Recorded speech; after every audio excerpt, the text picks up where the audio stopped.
Wilson, the Sugarcane entomologist with the LSU AgCenter, and today I'd like to tell you a little bit about some of the research we have going on here at the station examining insect management strategies, as well as demonstrate how we would scout for the main pest of sugarcane here in Louisiana, the sugarcane borer.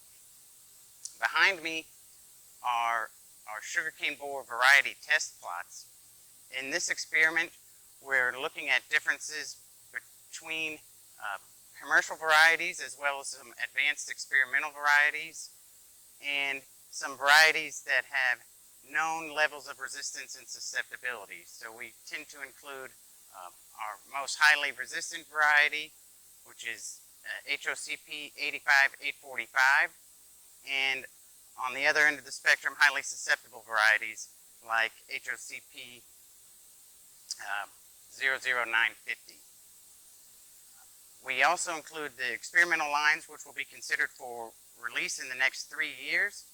And this way, after we take data in plant cane first stubble and second stubble, by the time a variety is released, we'll have 3 years of data on its borer susceptibility and have a good idea on how these varieties are going to need to be managed.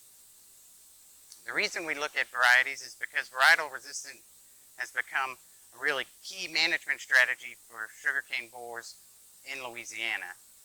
There's large differences in the amount of injury we find in a test like this, where a susceptible variety might have 5 to more injury than a resistant variety. And resistant varieties like 299 frequently don't require insecticidal protection.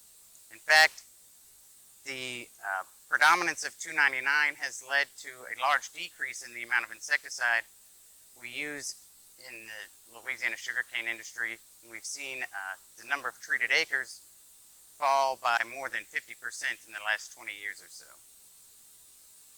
And because of that, we need to continue to investigate the levels of borer susceptibility in all our varieties. And the way we do that here on the station is by creating conditions of enhanced pest pressure.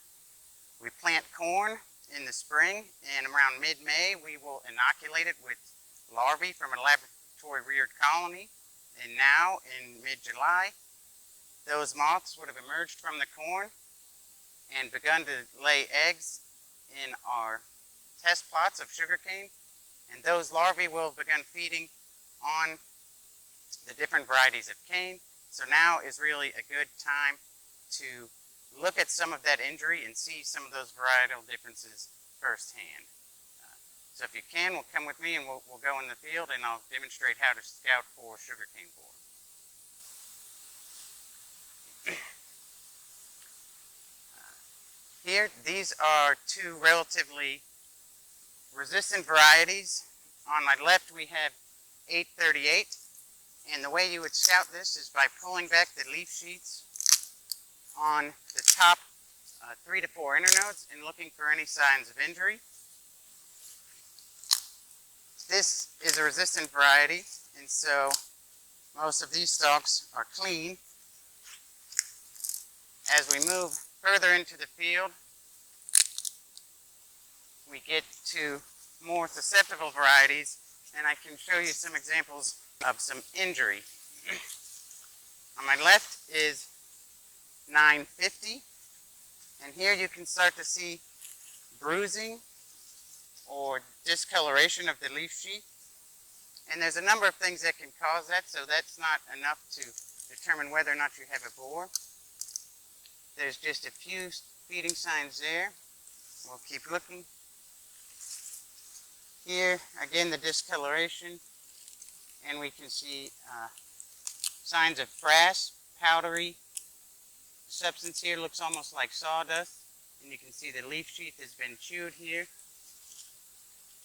There is very likely a larvae present, but often there's not, in the case where these larvae may have been consumed by natural enemies, particularly fire ants.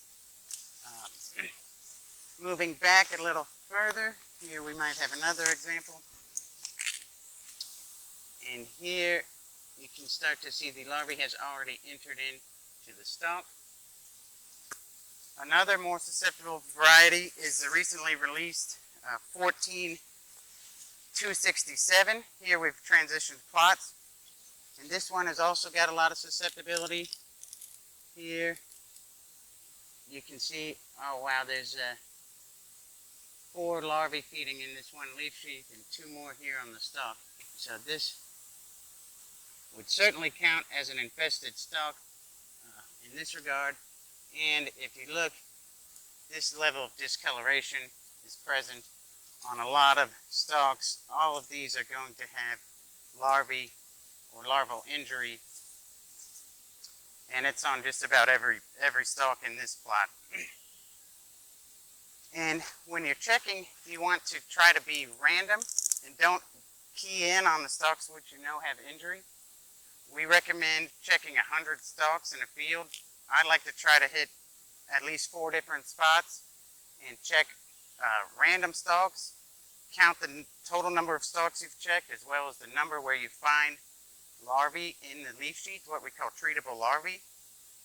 And if you find more than 3% of those stalks have larvae feeding in the leaf sheath, that's enough to justify making an insecticide application, because even small levels of borer injury can cause big impacts in terms of reducing sugarcane yields.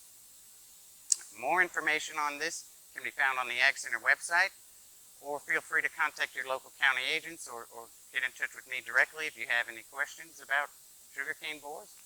And I hope you've learned something from this video. Thank you very much.